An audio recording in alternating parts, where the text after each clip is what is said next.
Penyediaan database terintegrasi dan manajemen sistem informasi suatu organisasi bukanlah kos, tapi investasi.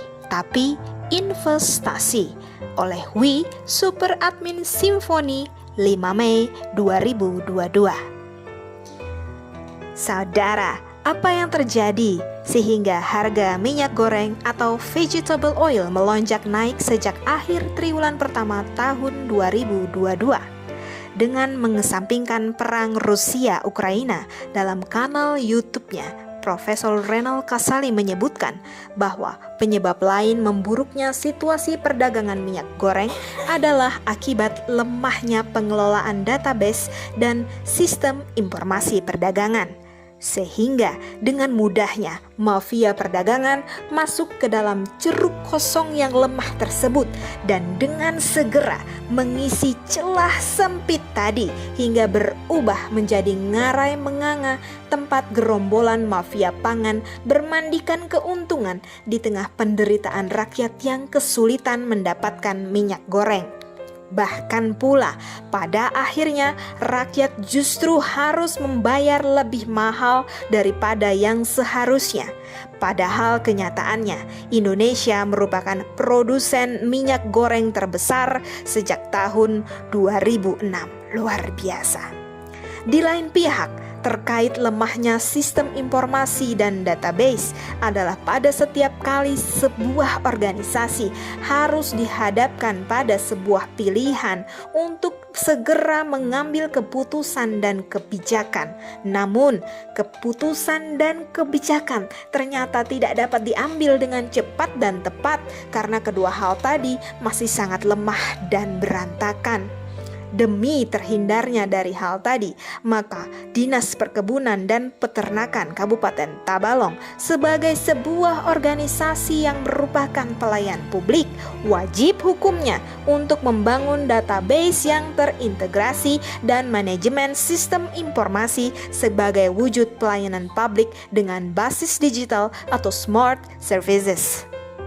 Bukan zamannya lagi data disimpan dalam bentuk file mentah percakapan WhatsApp, file Excel, file Word, file PDF, Google Form, dan dokumen file di handphone atau sistem informasi sangat sederhana dengan fungsi terbatas berupa entry dan simpan saja.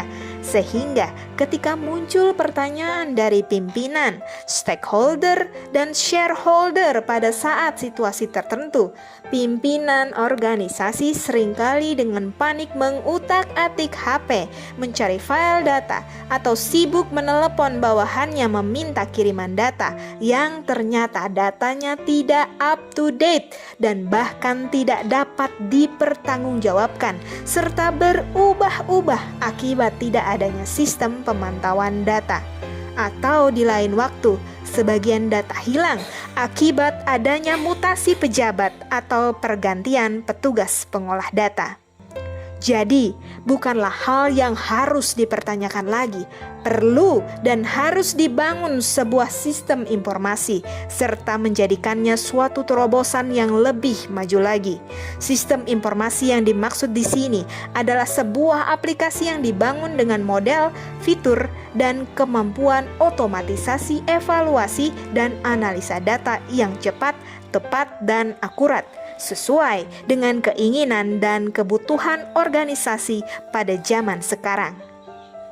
Dengan sistem informasi yang sesungguhnya ini, maka data-data yang dibutuhkan untuk mengambil keputusan dapat disimpan hingga minimal 5 tahun ke belakang atau minimal 1 periode RPJMD.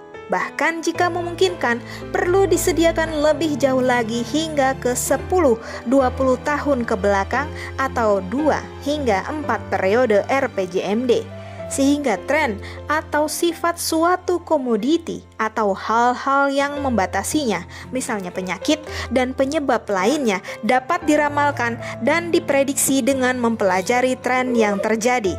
Selain itu, data yang tersedia juga harus bersifat real-time, update, akurat, serta dapat diakses dari mana saja hingga minimal bulan terakhir waktu berjalan. serta tentu saja yang tidak kalah penting, yakni prinsip utama sebuah data haruslah memiliki tingkat ketertelusuran lebih dari 95%. Sebab validitas suatu data menjadi sangat penting sebagai bentuk pertanggungjawaban sebuah program. Hal ini berkaitan dengan besaran anggaran suatu program yang datang satu paket dengan output dan outcome yang menjadi perangkat pengukurnya. Penggunaan sistem informasi yang tepat akan menghasilkan program kerja dengan bukti data kinerja yang smart, spesifik, measurable, achievable, relevant, dan time-bound. Hal inilah yang menyebabkan metode penyimpanan data secara manual menjadi barang kuno dan berdebu karena tidak akan mampu lagi menjawab tantangan itu. Investasi adalah aktivitas menempatkan dana atau aset berharga pada instrumen tertentu dan dalam jangka waktu tertentu. Kemudian dari hasil pengelolaan aset tersebut, sebuah organisasi memperoleh keuntungan yang berlipat ganda di masa depan. Sebuah informasi atau sistem informasi adalah aset atau modal tidak berwujud yang menjadi sebuah senjata yang lengkap dengan amunisi bagi sebuah organisasi.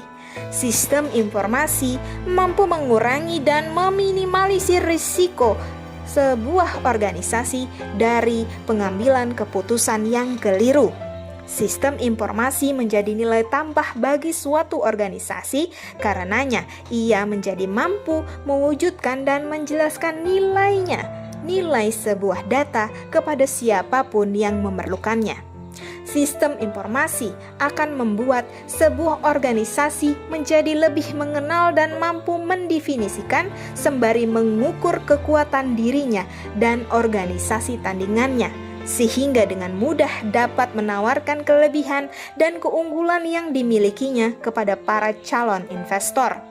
Sistem informasi sekali lagi adalah sebuah necessity atau kebutuhan karena akan menjadi ID atau tanda pengenal sebuah organisasi untuk dapat menjual apa yang dimilikinya, sehingga meningkatkan keuntungan bagi sebesar-besarnya potensi peningkatan kesejahteraan dan pendapatan masyarakat yang dilayaninya. Tidak dapat kita pungkiri, pada era digital ini, informasi merupakan harta kekayaan yang tiada tara nilainya. Apabila tidak kita bangun sejak saat ini, maka organisasi akan menjadi tertinggal. Dan tidak perlu saya tekankan dan jelaskan lagi, hal inilah yang akan dan sedang kita bangun saat ini.